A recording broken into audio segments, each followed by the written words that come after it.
The key principles of Judaism, creation, revelation, and redemption, provide us with three pathways in which to encounter God. So let's take first creation.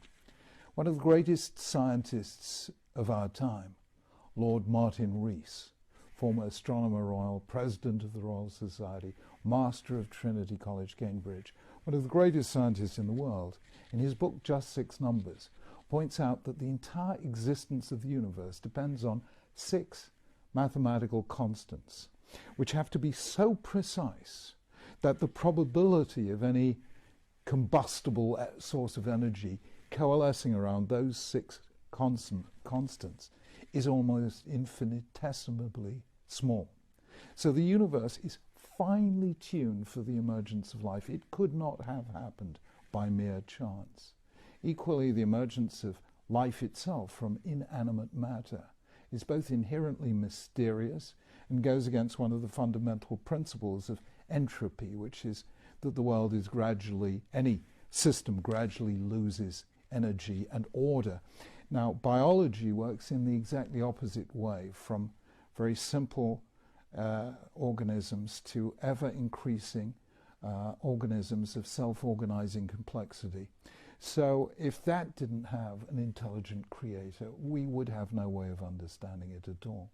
So if you look at creation, you realize why it was that Francis Collins, who headed the Human Genome Decoding Project, began it as an atheist and ended it as a religious believer. So if you look at creation, the simplest explanation, and I don't know of any other, for its fine-tuning for the emergence of life, is an intelligent creator. And you don't need to invoke doubtful concepts like intelligent design. There's just no other way of explaining how it happened to be like that. Secondly, in terms of revelation, the Torah. Look at Judaism.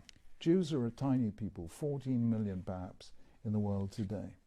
And yet so powerful were the ideas of Torah that they inspired 2 other great religions, each of which took a part of Judaism, not the whole of it, but see themselves as worshipping the God of Abraham.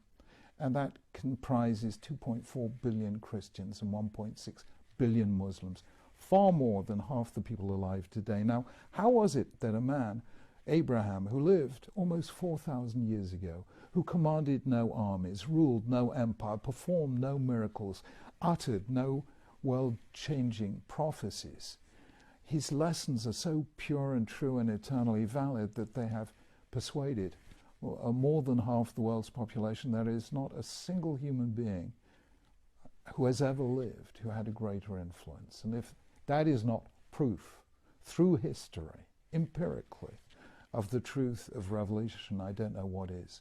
As for redemption, the great open societies of the West were built in the 17th century by people deeply immersed in the Hebrew Bible, whether they be John Milton and John Locke in England, or the great Calvinists in Scotland or in Holland, or the Puritans who made their way in the 1620s and 30s to America.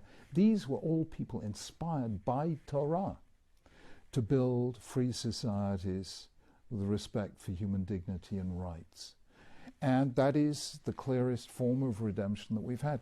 Every redemptive movement that has succeeded, and there have been plenty that failed, like the Russian Revolution, the French Revolution, which were essentially secular movements. Every redemptive movement that's brought freedom to human beings and to human society has been based on the Torah, usually very explicitly. So whether we look at creation or revelation or redemption, there can be, I think, no doubt that these things are all divine.